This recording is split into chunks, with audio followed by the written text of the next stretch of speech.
नमस्कार, मैं हूं अंकित मिश्रा। आप देख रहे हैं स्टेट मिरर हिंदी। आइए जानते हैं देश और दुनिया की तमाम बड़ी 25 खबरें फटाफट अंदाज में। दिल्ली की सीएम आतिशी ने अपने चुनाव खर्च के लिए क्राउड फंडिंग अभियान की शुरुआत। प्रेस कॉन्फ्रेंस कर बीजेपी पर बोला हमला। चुनाव लड़ने के लिए दिल्ली और देश भर के आम लोगों से मांगा चंदा। दिल्ली चुनाव के लिए बीजेपी ने जारी की 29 उम्मीदवारों की दूसरी सूची। 2 मौजूदा विधायकों के टिकट काटे गए। करावल नगर से मोहन सिंह बिष्ट और लक्ष्मीनगर से अभय वर्मा के टिकट कटे। करावल नगर से कपिल मिश्रा को बनाया गया उम्मीदवार। स्वामी विवेकानंद की जयंती पर राष्ट्रपति द्रौपदी मुर्मू ने किया ट्वीट। श्रद्धांजलि देते हुए कहा कि स्वामी विवेकानंद ने युवाओं को राष्ट्र निर्माण के लिए प्रेरित किया। पीएम मोदी ने भी किया याद। राष्ट्रीय युवा दिवस के तौर पर मनाई जाती है स्वामी विवेकानंद की जयंती। अंतरिक्ष में इतिहास रचने को बेताब है इसरो। 2 सैटेलाइट SDX-01 और SDX-02 सफलतापूर्वक 15 मीटर की दूरी तक पहुंच गए। इसरो ने कहा सैटेलाइट्स ने हैंडशेक के लिए ट्रायल सफलतापूर्वक कर दिया है। प्रयागराज में कल से होगी महाकुंभ की भव्य शुरुआत। पहले शाही स्नान के लिए अखाड़ों की आज आखिरी पेशवाई। महाकुंभ 13 जनवरी से 26 फरवरी तक चलेगा। महाकुंभ में करीब 40 करोड़ भक्तों के आने का अनुमान है।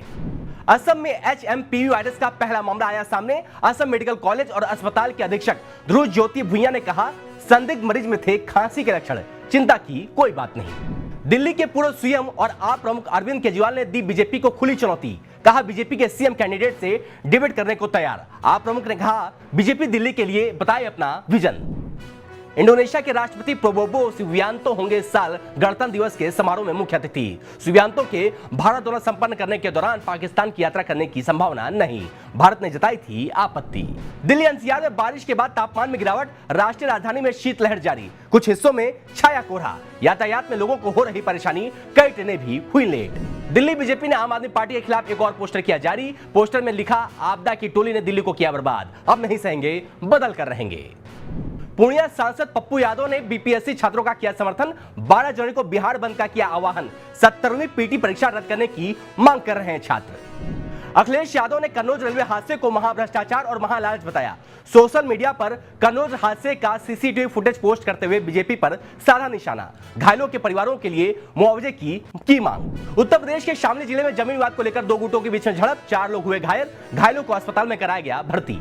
मध्य प्रदेश के सीएम मोहन यादव ने कहा पीएम मोदी की वजह से अब नर्मदा जी का आशीर्वाद पूरे मध्य प्रदेश, गुजरात और राजस्थान के कई जिलों को मिल रहा है।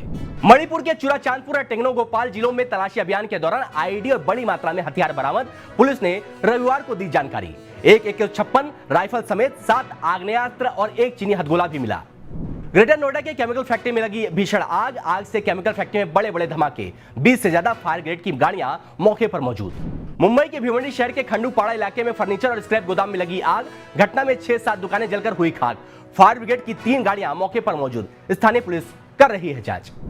भारत के विदेश मंत्री S जयशंकर अमेरिका के नवनिर्वाचित राष्ट्रपति डोनाल्ड ट्रंप की ताजपोशी में होंगे शामिल। 20 जनवरी को ट्रंप बनेंगे अमेरिका के 47वें राष्ट्रपति। राष्ट्रपति के रूप में ट्रंप का दूसरा कार्यकाल।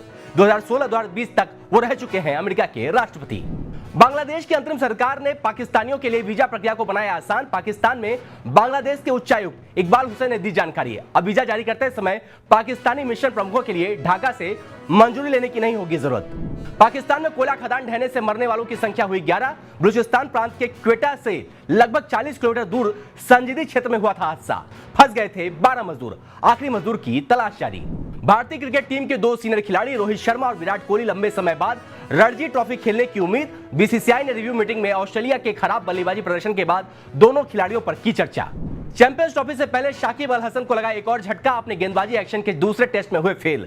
बांग्लादेशी ऑलराउंडर घरेलू और अंतर्राष्ट्रीय क्रिकेट से रहेंगे निलंबित। इमरजेंसी की स्पेशल स्क्रीनिंग में शामिल हुए केंद्रीय मंत्री नितिन गडकरी। कहा जनता के सामने आएगा इतिहास का काला अध्याय। कार्तिक आर्यन ने लगभग 10 साल बाद अपनी इंजीनियरिंग की डिग्री की हासिल। DY पाटिल यूनिवर्सिटी के कॉन्वोकेशन डे में हुए शामिल। खुद कार्तिक आर्यन ने अपने इंस्टाग्राम अकाउंट पर इंजीनियरिंग की डिग्री लेते हुए वीडियो किया शेयर। एक्ट्रेस रश्मिका मंदाना का पैर हुआ फ्रैक्चर। जिम के दौरान चोटिल हुई एक्ट्रेस। अभिनेत्री ने सिकंदर, थामा और कुबेरा के डायरेक्टर से मांगी माफी। फैंस ने जताई चिंता।